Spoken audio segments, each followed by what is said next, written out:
James Cameron is no stranger to bringing sci-fi blockbuster sequels with heart to the big screen, and Avatar: The Way of Water is no exception to this. The story this time around takes a much more personal approach, focusing in on the Sully family dynamic rather than just Jake and the world of Pandora. This should come as no surprise to anybody that's been following the marketing of this film for the last couple months, but it is something to be aware of that you're going to see a lot of familiar plot points that have been in the previous one. But I do think that Avatar handles this in a much better way than some films that have tried to do it in recent memory, like The Force Awakens. So as far as the debate goes on which is the better film, the first or the second, I think it's ultimately going to come down to, do you prefer forests or do you prefer the beach? Just like the first film, the CGI in this movie is absolutely stunning. So if you're going to this just looking for a good popcorn movie to kill a few hours, you're going to have a great time. But if you are looking for a deeper connection with the characters from the first film and a continuation of this story, you might leave a little bit underwhelmed. There is, however, enough interesting stuff happening with some of the newer characters that leaves room for speculation as to where this franchise is going, which is what I want to get into, so full spoilers ahead.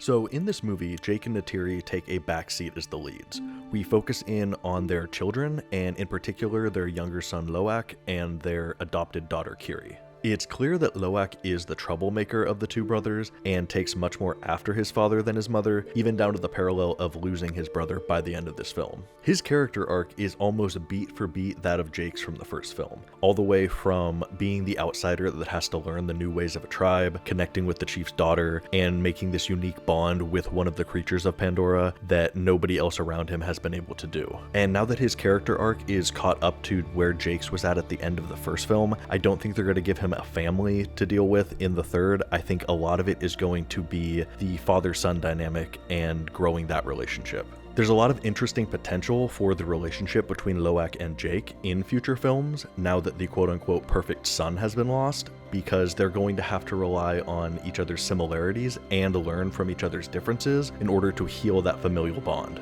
which is going to be crucial for his character because I believe that Jake will probably die by the end of the third movie. I was thinking he was even going to die in this one until they killed his son, which in my opinion holds off his death for at least one more movie, but once that does happen, I think that's when you're really going to see Loak come into his own as a fully fledged leader. The character in this movie that I found the most interesting, however, was Kiri, and we didn't get as much of her as I was hoping we would, but I only suspect that's because she's going to have a much more important role in the sequels. We learn that she's the Immaculate Conception of Dr. Grace's avatar from the first film, and they're not really quite sure how it happened, but she has this unique connection to the planet and the creatures of Pandora. Now, my theory is that it is going to be revealed that this unique ability is due to the fact that she was conceived by Eywa and is the quote-unquote avatar of Pandora, which is going to end up with her being some kind of shaman-like character with fantastical abilities that are rooted in her connection to nature.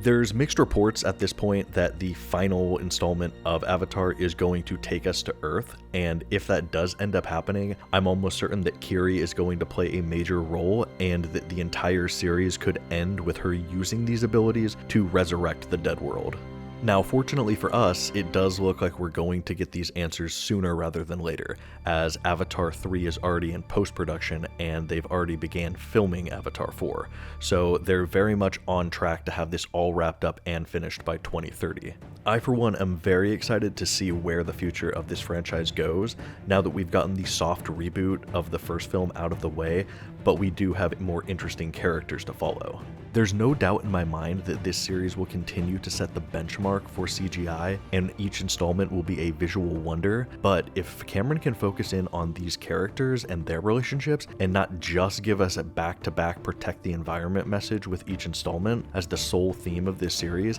I think that this could end up being one of sci-fi's best franchises.